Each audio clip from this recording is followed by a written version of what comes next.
Samantala, kritikal daw ang pondo sa pagtulak ng mga programa para sa mga internationally trained immigrants kung bahagi ng prioridad ng federal government ang pangangalaga sa mga talento at kontribusyon nila sa Canada.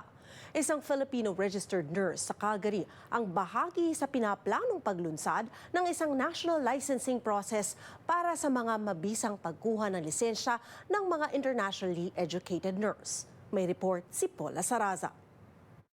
What the government needs to do is to provide extra funding for organizations to actually allocate a certain percentage, because Canadian healthcare system is dominated by internationally educated professionals, and I'm not talking just nurses. Mahigit 5 dekada na sa propesyon bilang nurse si Lucy Reyes, na pangulot founder din ng Philippine-Canadian Nurses Association.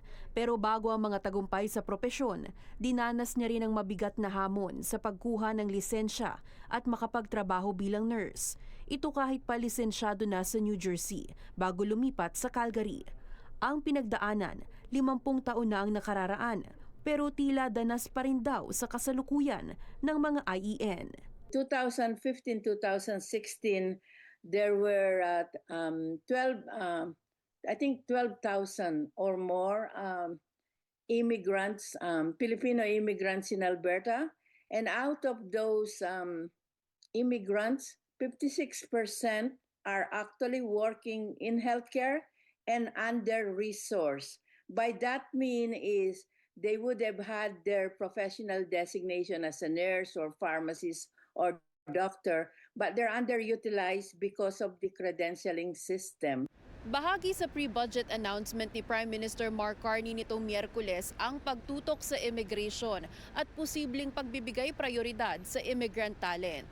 Si Reyes nakikipagtulungan ngayon sa iba't ibang licensing bodies para sa isang national licensing process para sa mga IENs na makakatulong anya sa healthcare ng bansa. This work that I'm telling you right now is at its beginning stage.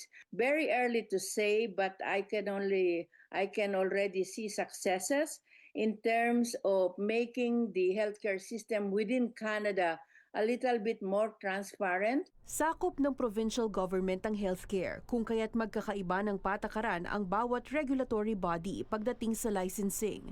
Pero kung maipatutupad ang nais na one licensing process. If I'm a license registered in Alberta and I wanted to move to Saskatchewan, I have to go through the licensing process in Saskatchewan. Meetings are already being held. The new picture, if I'm registered in Alberta, I can work in Saskatchewan, I can work in Ontario without really necessary going through their processes. Layon din nilang pabilisin at gawing mas simple ang proseso sa pagkilala ng foreign credentials. Most internationally educated nurses, they already have passed the NCLEX from their home countries because it's international and online. Where they are challenged is the employers. At least in Alberta, I know they're asking them for substantial equivalent experience, and some employers are asking them for Canadian experience. How could they get Canadian experience if you don't give them the chance to practice in Canada? Umaasa si Reyes sa tagumpay ng itinutulak na programa at sa posibilidad na matutukan din ang pagkilala sa credentials ng iba pang internationally trained professionals. Paula Saraza, Omni News, Toronto.